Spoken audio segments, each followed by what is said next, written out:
today on Dear FoundHer, we have a very special guest. You might recognize her from Dance Moms, but Christi Lukasiak is really empowering the next generation of females right now with what she is doing. I met her a couple months ago when I was on her podcast, and we instantly clicked. And I am so drawn to what it is that she's doing because, like me, she is helping people to see their potential and to become what it is that they want to become. So she is a no bullshit. You are no BS. You give great advice. And I think that's another reason why we clicked right off the bat. She has numerous certifications, but really and truly, that's not what it is that draws you to Christi. So Christi, welcome to Dear FoundHer. Thank you so much for your time and for being here. Yeah, thank you, Lindsay. I'm really excited to continue our conversation that we started on my podcast. And like, what a lovely intro. I'm feeling like, oh my gosh, that's so nice. And I always have to start off by kind of giving a preemptive, I'm so sorry for my behavior on Dance Moms, like just that blanket statement. But you know, stop. I mean, I said it to you on your podcast, and I'll say it here. I mean, you made me like the coolest person in my house for a very long time. I mean, even now when I say to my daughters, like, oh, I texted with Christi today, or, oh, I'm podcasting with Christi today, they think that I am like the coolest person in the world. So thank you for that. And I didn't even see Dance Mom. So to me, it doesn't even matter. I give a lot of street cred, or I have a lot of street cred, I should say, with like the 10 to 13 crowd. Yes, so you do. And that's who lives in my house. Yeah. So thank you. You are welcome. You are welcome. And you can be like, she is a normal mom, just like me. I have told them that. I have. So I would love to get started by you just kind of sharing your journey and how it is that you got to where you are today. And also if you could just give an explanation, even though I just did an intro, sure, in your own words, what it is that you're doing. What it is. Okay. Well, I mean, honestly, how I got here today, that's such a long path and journey, but I think everyone's life kind of takes those twists and turns.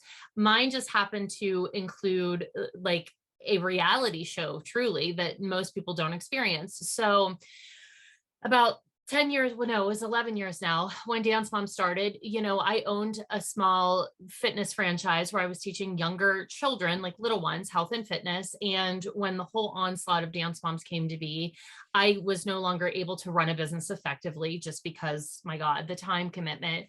And so I really leaned into being a full-time, like TV personality, so to speak. But what I was noticing during the time is the beginning of Dance Moms really lined up with the beginning of social media. Yes, Twitter was around before 2011, but it was really 2012 that I think Instagram came to the forefront. And it just so happened to correlate with when Dance Moms was getting very hot, like season 2. And so what was happening, I was always a tweeter. Like I like to tweet. I was always kind of being snarky and sarcastic on Twitter. And I kind of just left Instagram to the kids, but then I was like, oh, I'll make an account too. Anyway, all of this to say that throughout the years, I feel like I recognized the potential of social media very early on. And I knew that we were in a very unique situation to have all of these eyes and people interested. So I always looked at social media as an opportunity to extend the life of what we had on TV, because honestly, it wasn't a show that, I mean, without getting too deep into it, it wasn't a show that we were always very sure that we would be a part of, for a long extended period of time, because it was so high stress. And it was like, how long can you actually like exist in this environment? So to me, I always looked at social media as an opportunity to extend that, but also have control of my own narrative as well as Chloe's. And Chloe was little at the time, little being like 13. So as the years went on and came and went off of Dance Moms and social media really blew up to what it was, I realized that I was in a really unique position because I was talking to two really distinct groups of people.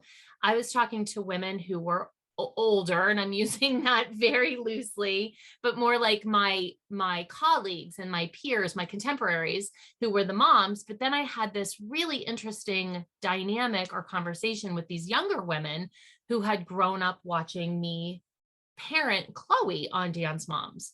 So they were looking at me almost like this aunt or mom, or, someone that they trusted who wasn't their own mother, somebody that nobody wants to listen to their own mom. My own daughter's like, whatever.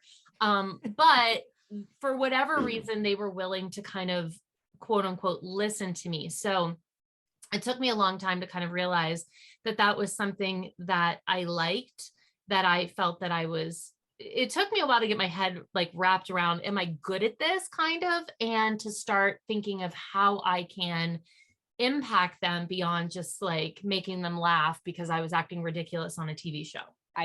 I love that you just said, you asked yourself, am I good at this? Sure. Because isn't that the question? That's always the question, right? And I think everyone is so guilty of having that imposter syndrome, and not everyone admits it. So thank you for doing so. Mm-hmm. But so when you asked yourself that, I mean, obviously you were resonating with young women through social media. And so what was that next step that you took to get to your business today? I think what I did is, I mean, clearly, I am very, very, very grateful that I do have the ability to work as an influencer on social media. Like that is really like my business. But then for me, I always like, I am just the type of person who I want to make an impact in a more positive way. Like, yes, I can sustain my lifestyle just like working with partnerships and brands, but I kept thinking like, how can I take this platform and do good with it? Like, how can I do more, like, and make a significant impact, like that pay it forward or that ripple effect? And so I think that what I really started thinking was, as I was watching my own daughter, because Chloe was transitioning from being, that kid at home into the real world. And I was noticing like the struggles she was having, the struggles that honestly, like I was having, the uncertainties that we had, like, was she prepared? And all of these, also, on the other hand, all of this self-doubt and questioning that everyone goes through.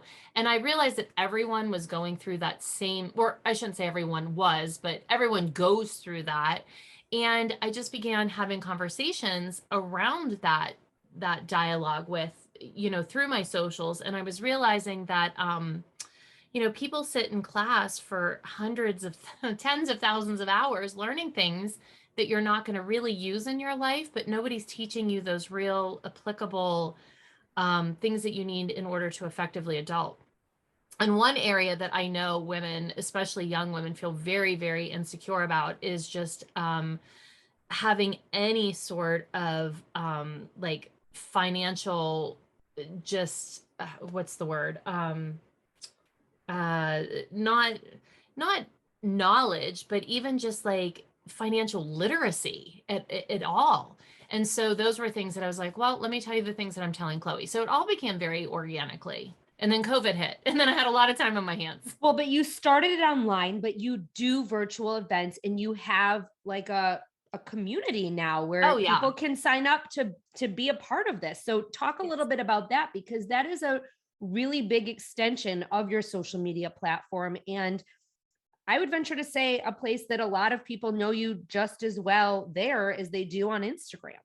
Yeah. So what I did is I ended up designing an online it is a membership program where every month I drop little like a masterclass, as well as each week they get a PDF download of just things that you need to know, in various areas of life. But then what was very interesting to me is that once I started kind of talking in this adulting space, I got a lot of interest from colleges who came to me, and specifically sororities who were like, we have X, Y, and Z requirements to fulfill for this sisterhood or that sisterhood. Could you speak on this topic?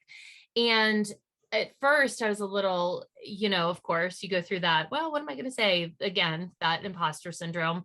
But then I realized very quickly that I had a lot of valuable content just that I already knew that I could just sit and deliver to them in these Zoom settings. And so towards the end of that quarantine period, so last school year, I ended up doing over 500 Zoom presentations and 30,000 young women I spoke with. And then actually, as we started to do a little bit of in-person, I was able to visit a few campuses. Obviously, I can't talk to tens of thousands of people, at a time, because I'm in these very, you can only travel so much. But it was really rewarding to me to kind of like be back on those campuses and thinking to myself, like, how did I get back here? Like I enjoy college so much, and that's where I started to find myself. And now I'm helping others. But I love that you say that you were kind of like, I didn't know what I was going to talk about, because you, to your point, not only did you have the content built or in your social media or whatever, it's your everyday content. Like you built a business and a platform and a membership off of the advice you were sharing with your own daughter. Right. I mean, this was like, you were showing up and being you. And that is what I think is so amazing. So I want to kind of go back a little bit to social media. Yes. Because I too grew my first business alongside social media. While you were doing Dance Moms, I was teaching expectant moms how to be moms and push strollers, and very similar. Like, I started on Facebook, Instagram, I think I got in 2012 or 2013. And I learned as I went along, and I always just kind of showed up, and that's how I grew. And I would definitely say, now that I follow you and I see you on social media, you just show up too. Like, oh yeah. And I want don't you to have a speak to very the importance curated of that, though, because you have a massive following, and there's a reason for that. Well, thank you. I mean, obviously I have had a social media evolution, as I think everyone has. I can remember back in the day at the very beginning, like literally literally posting the worst quality pictures that you could ever ever imagine. So the quality of my photographs has gotten better, but I mean, honestly, I just really show up as me. And I did try for a while to go through that very curated, very specific kind of like mommy blogger thing. And that's just not who I am. Like, I just am not. And everyone always, I think the word authentic is so overused in the online space. But the truth is that when you really look at what authentic means, like authentic is who you are, no holds barred, where a lot of people misuse it. They're like, this is my authentic self. And it's very like filtered and made up and this and that. And like all of your piles of shit are in the corner, but you show up as this perfection, and that's not real life. And frankly, I think that makes people feel badly about themselves. So I was just like, you know what?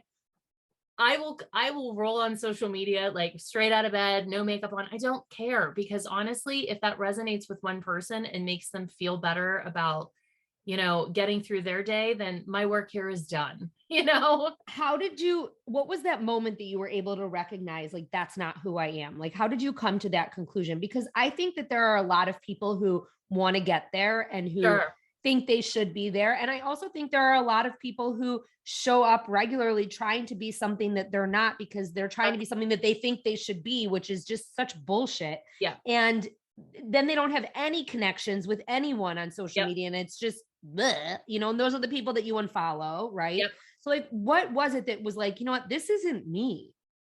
It was honestly because I went through that entire life cycle. Like I did it. And honestly, I had come through that as somebody who already had a big following. And so it was just a very real conversation. I would look back and read things and I was like, oh my God, when I was very honest with myself, it was like embarrassing to me. I'm like, that's not who I am. Like, I am not this very not filtered, but just edited version of myself. And now listen, this is coming from someone who was a very edited version. And so when I was looking at that, I was like, people like me because I'm honest. People like me because I'm saying what everybody is thinking. People like me because I'm not perfect. I'm a little, scrappy. I came from the wrong side of the tracks. I've built a great life, whatever. And just coming from that place of everything is perfect was such bullshit that it made me feel gross. It made me feel inauthentic. And it made me feel like it's speaking to no one, like no one wants to see that. People want to see the realness of people. They want to feel like, I don't know, for me, I always look at, who didn't have it easy. I want to follow those people. I want to know the people who struggled in life and who overcame some things, because that's where the real connections with people are.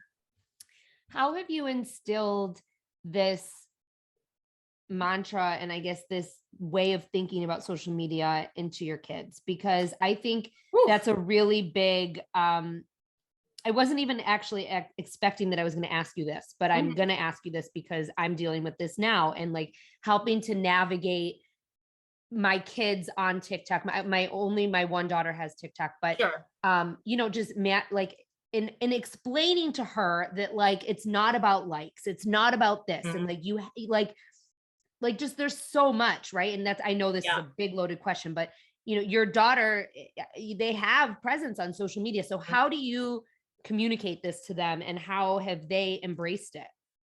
I mean, I hmm. I think because Chloe, my oldest, she'll be 21 next year or next month, sorry. I think because she like grew up literally in it that like she was so used to seeing people criticize or compliment or support or tear her down just throughout the life cycle of the show that social media was an extension of that. And so we had a lot of very real conversations about, people not knowing the full scope of who you are as a person. And look, you don't have to be on a TV show to have that conversation with your kids. Totally. No one knows your full story based on a post that you put on social media. They don't know what you were going through that day. They don't know what your intention was behind that. They don't know, your entire backstory. And so I had to keep reminding her, these were people who are very comfortable because they're hidden, they're removed. These people would never have the nerve to come up to you to say these things to you in real life. And those are haters specifically.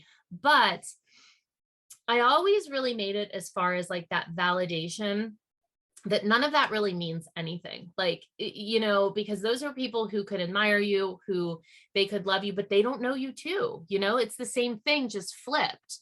Like, yes, they can look up to you, they can know you, but what are the people who are closest to you? How do they feel about you? Like, are you showing up as a good person for them? Like, when you lay your head down at night on your pillow, do you feel good about the interactions you had with the people who matter in your life? And so I actually had a conversation just like that with my younger daughter recently because she started to look, Clara has a big social media following, but she also has like her private account, and that one started to pop a little bit. And I just had to have a conversation and a reminder of her that that's not indicative of if she's good or bad. It works Yeah. both ways. And so I think that, everybody's always focused on the haters, like, how can we get past this? But honestly, if you flip it and you have that same conversation, just like I gave the example of, it applies. Yeah. It's like social media, these people don't know you and they can love you, which is great. But what do the people who know you say? Right. Which I think that is such sound advice and such great advice. So I'm glad I asked you.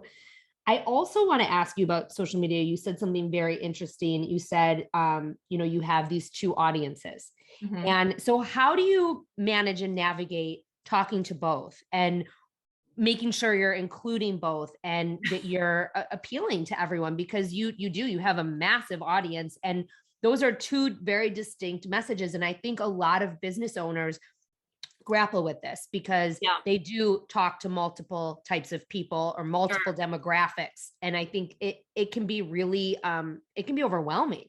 Yeah, you know what? Honestly, and that is to be totally transparent, I still struggle with that because it's exactly that. You get into this, this mindset. And honestly, with a business, we are so conditioned in a business to have an avatar that we speak to that it almost becomes counterintuitive because you're so like worried that am I speaking to this avatar, but what about the rest of my people? So for me, I've kind of just switched it and I just start talking like the messages and the content and the lessons or what have you that I want to share. I start looking at it if I was in a stadium full of people, because that's what social media is, whether we realize it or not. You're in a stadium full of people, and I could only give one message to that entire crowd that I'm hoping that resonates across the board. What's that message? Like, what do I want them to walk away with? I guess it's what is the one thing I can give that more that people can just take away? And I know that totally is counterintuitive to what we're told, like, speak to that person or you're not speaking to no one. But for me, that works. Like, I just look at how can I resonate with a message that will impact several different avatars instead of just focusing clearly on one. I don't know if that's the solution for everyone. I just know that it works for me. So I want to switch gears a little bit. Obviously you've built this business on being a mom, on your experience and your own kind of knowledge in the world, right? And kind of how things work. But you did go out and get some certifications. I did. You are a certified life coach. You're a neurolinguistic, what is it? A neurolinguist? Yeah, NLP. It's neurolinguistic, neuro-linguistic programming practitioner. So That's a yeah, mouthful, and that's why it I is. totally flubbed that. But I'd love for you to talk about how these certifications have impacted your business and have impacted how you do business and Mhm. why it is that you got them and why did you think it was important? Well, first of all, I am a psychotic learner. Like, I've always been a learner. That's just who I am. Like, in my heart of hearts, I like to learn. I will always learn. And for me, I think that it's not even a matter of do I feel qualified to talk to people? It's I want to learn these things because they're helping me as a human being be a better person. And then I think that naturally just bleeds into business. So with the life coach, like, I put my own self through the same things I would ask someone else. Or with an NLP, like, there's so many practices in NLP that, people pay thousands of dollars to have somebody walk them through these steps. And so I will apply those own things to my business. And it has shifted my own mindset so much that I am simply not even close to the same person I used to be, in a good way, because we're always evolving, we're always learning. And I think the best example you can set for someone is what you're willing to come and do. So for me, I was like, look, if these are the things I want people to understand and learn, like, I have to put myself through them. And honestly, anytime you invest in yourself as far as your own personal growth or business growth, the way I look at it is every dollar you invest in yourself, you're going to reap that tenfold down the line. So it's always really interesting to me when people are like, I can't invest in myself. Like, but you want people to invest in you. Like, you have to walk the walk, kind of. I totally came to this realization when I just made my own shift. And I'm so glad you're saying this. Yeah, Like, I took a class on how to build my podcast, and that to me sure. was investing in myself. I didn't know how to do it. I'm now taking a class on public speaking. And Love. again, that is like, I want to build my public speaking business. And that Mhm. to me is investing in myself. And it has come back to me tenfold. So thank you for saying that but Absolutely. I think that so many business owners and entrepreneurs are bootstrapping, they're scrappy, they're worried about, oh my God, like, can I really afford this? And of Mhm. course, if you can't, that's like a whole other thing. Sure. But I also think in this realm and kind of like the solopreneur, entrepreneur world, there are always ways to make it happen. And when you do invest in yourself, like through a life coach program or through any of these programs, there are Mhm. ways to pay it out over time if you can't Oh my sustain gosh, it right yes. away. And people need to know that because these are things that can turn your business around. Yeah, 100%. And I do get that. I do get, especially coming into a business that they're bootstrapped, and like, you were a And you're lot of so times worried, you're right? Like, you don't so want to spend the money. worried. You're like, oh God. You're so worried. But the thing is, and this for me, it's such a cliche thing, but it really made a huge, huge difference for me. Is I just saw a quote at the beginning, probably like December, and it was, don't work in your business, work on your business. We have all heard that a million times, but for whatever reason, that resonated with me. And I realized that I was spending so much of my own time, energy, um, like, focusing on trying to do everything myself, and like, really, just because I couldn't do this and I couldn't do that. And then I started shifting a little bit. I'm like, look, if I invest a little bit of money over here and hire somebody to help me out over here, the internet is a plethora of information. If you can't afford what X, Y, and Z, just start researching, read a book, start applying those things. And then um yes, there are so many of these coaching programs have payment options and plans and whatnot. But I do want to say one thing that really like bothers me though, is it really is unnerving sometimes when you see life coaches out there or coaches in general that are like, if you believed in the power of yourself, you would mortgage your home and take this Oh $25,000 God. business. I just want to like drop kick them because Yes. stop it. Like, stop it right I now. cannot stand, I agree with you. I cannot stand people who prey on other people. And like, that is to me, like defeats every bit of like what integrity and every bit of what you're trying to do as a coach, Yes. trying to help someone along. And I couldn't agree with you more. And Yeah. now you and I are talking about this, and we're going to both be served 1,000 ads about this today. Yeah, exactly. Now that it's out in the open. It's out I there. mean, Yeah. you also just brought up a good point. Like you brought up that the internet is like a plethora of knowledge, and the internet has really helped you to take your business to probably a place where you didn't think it was going to go. I Oh mean, my God, no. like you didn't think probably you were going to be talking to thousands and thousands of sorority girls in this manner, but the pandemic and the internet created that for you. So how are you leveraging that experience now as we are kind of, I don't want, the pandemic isn't over, it's still going on, but as we're learning to live with this? Yeah. I mean, I think that my true mission at some point here, and this is kind of like where I'm going with my business, I really do feel very called, if you will, inspired, if you will, whatever the word is, to at some point facilitate more in-person events. Like, I think there is a real energy to be had when people are in a room together.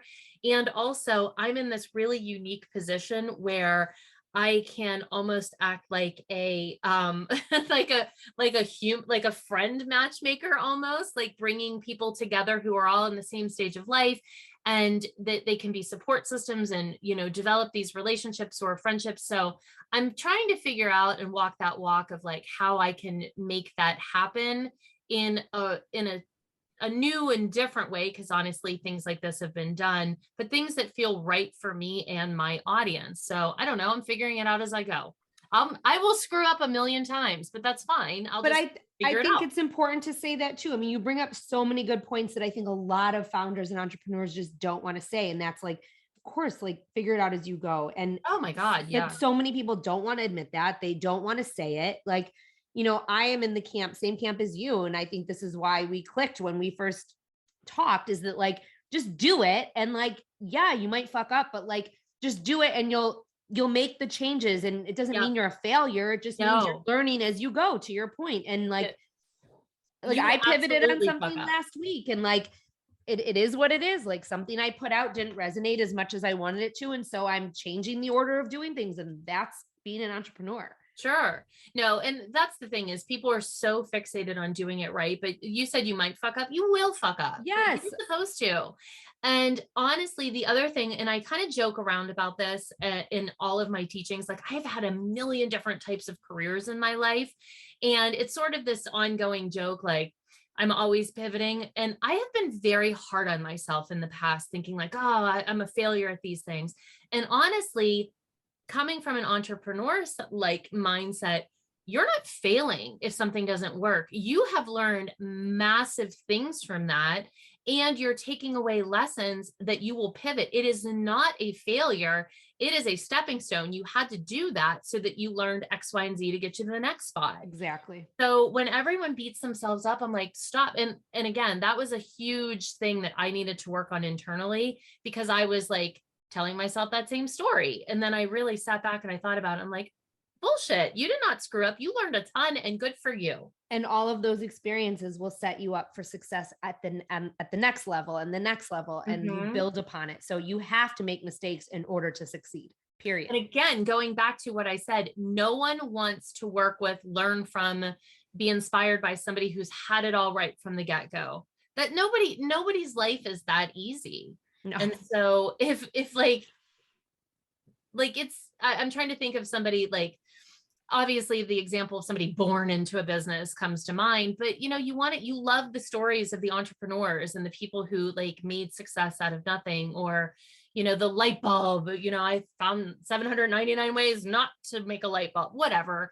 But the truth is that every step is a learning process, and you have to get out of your own mind and stop telling yourself this bullshit, because then your brain is going to look for reasons to keep showing you that you're a failure. Absolutely. So like, just stop.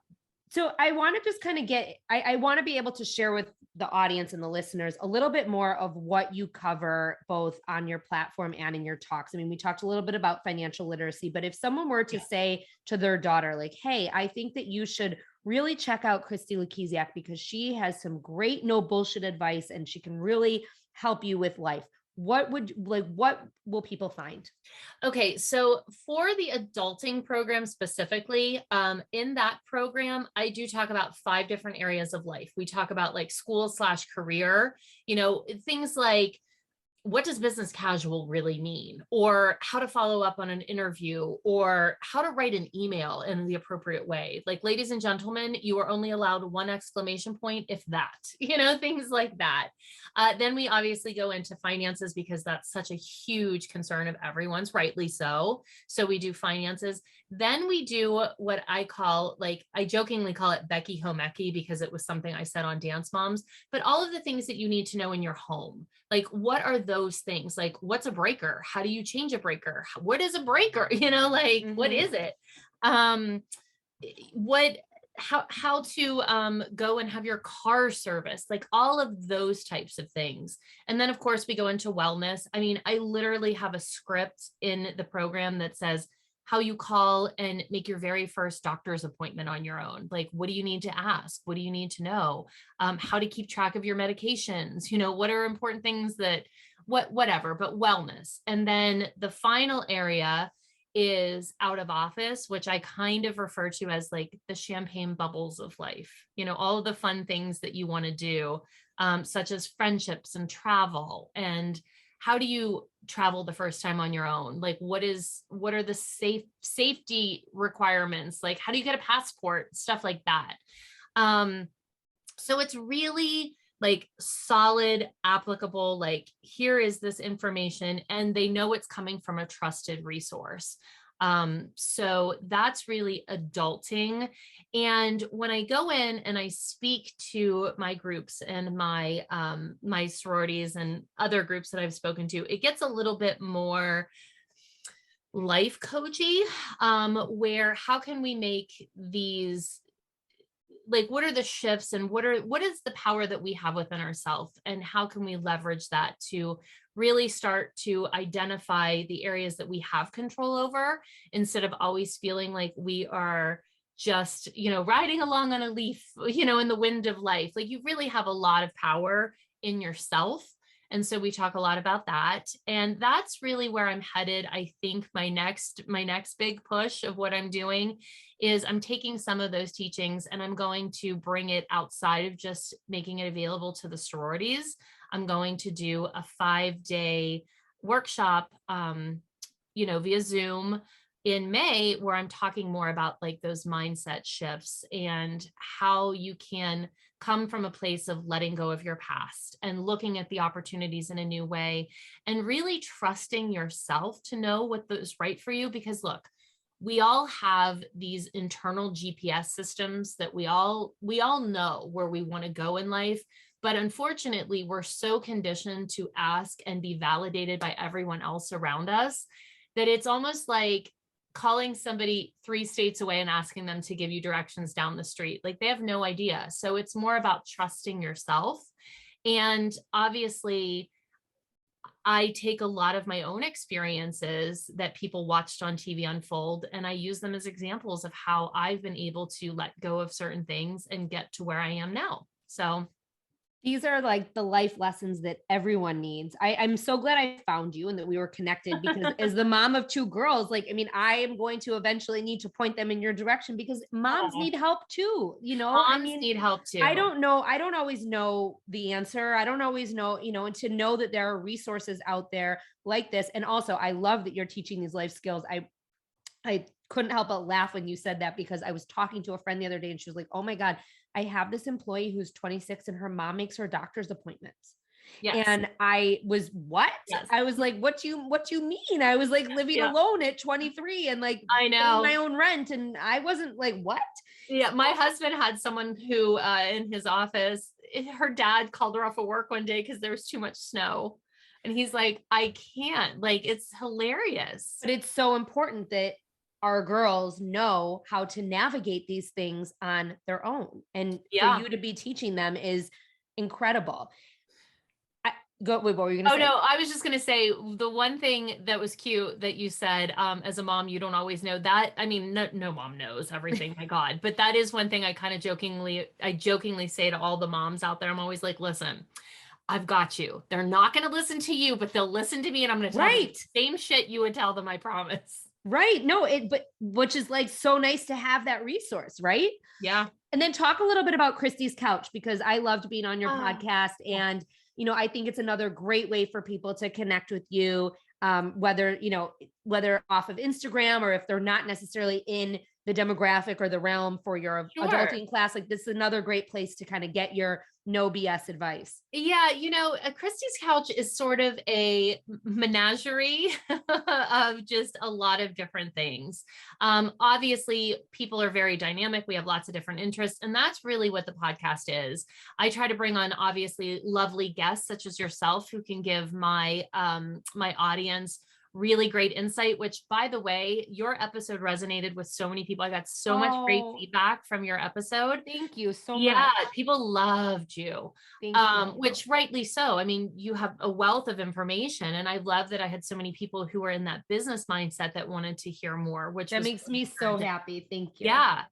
But then, so I obviously talk to people like that. I obviously speak with people like you, but then I also try to bring on just people that I think are interesting, that can help grow or just enrich your life in a myriad of different ways. Like, if there might be somebody talking about why breath work can be helpful in a stressful situation, or I've had really interesting people come on and talk about, I had one guest who actually brokered the very first social media deal on Twitter with Kim Kardashian. So just a lot of different interesting people. Obviously, I've had producers on from Dance Moms.